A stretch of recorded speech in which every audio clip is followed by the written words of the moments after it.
Ever wondered how our earliest ancestors got creative? I mean, before language was even written down, before there were cities, people had this fundamental need to make things. Today, we're going to dive into that ancient ingenuity by looking at the incredible objects they created from the world around them. So, let me ask you this. What do you think is the oldest form of art, the very first sign of a human making something not just to survive, but to express an idea? You might be thinking cave paintings, right? Or maybe some kind of little carving. Well, the answer is probably not what you expect. Believe it or not, it's jewelry. Look at these. They're sea snail shells found in a cave in Israel. But they weren't just shells someone collected. Someone painstakingly poked a hole through each one so they could be strung together and worn.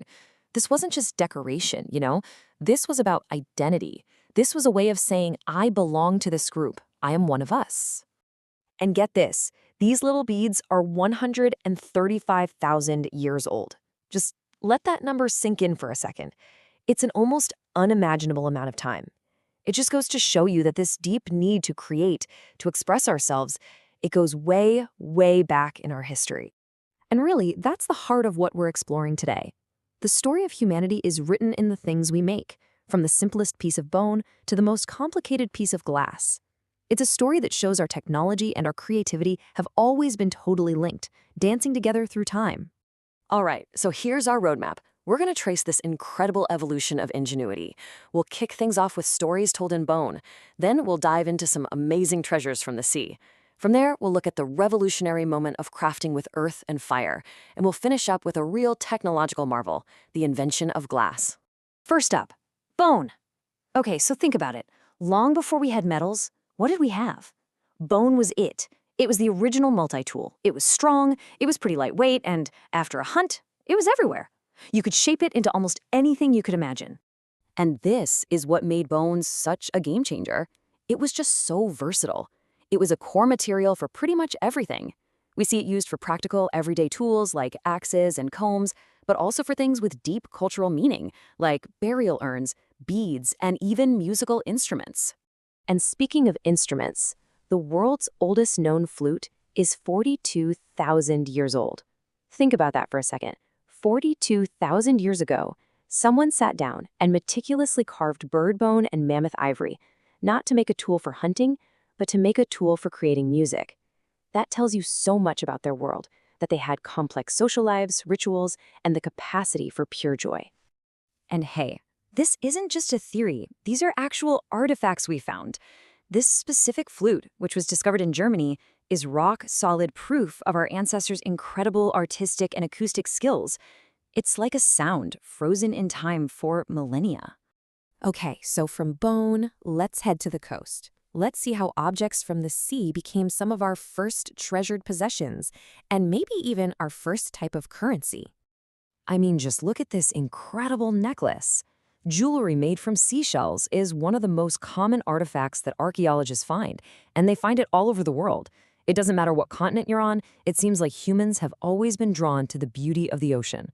And the history here is it's truly mind-boggling. Some evidence suggests that our ancient ancestors were working with shells as far back as 1,000,000 years ago. 1,000,000. That means this desire to create beautiful things from the sea is actually older than our own species. And these things weren't just for everyday wear. They had deep, deep meaning. This discovery in Britain, for example, shows that these necklaces were considered so precious that people were buried with them.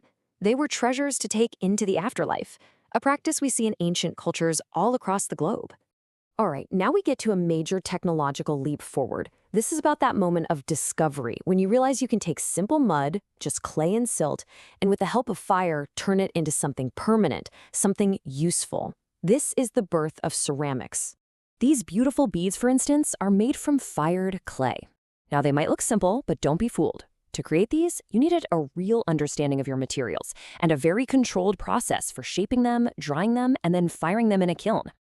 And when you break it down, the process is something we can all understand. You mix, you roll, you poke a hole, you dry, and you bake. It's a process that feels so real, so tangible, it connects us across thousands of years to the very hands of the person who first shaped that piece of clay. Our last material represents another massive leap in technology.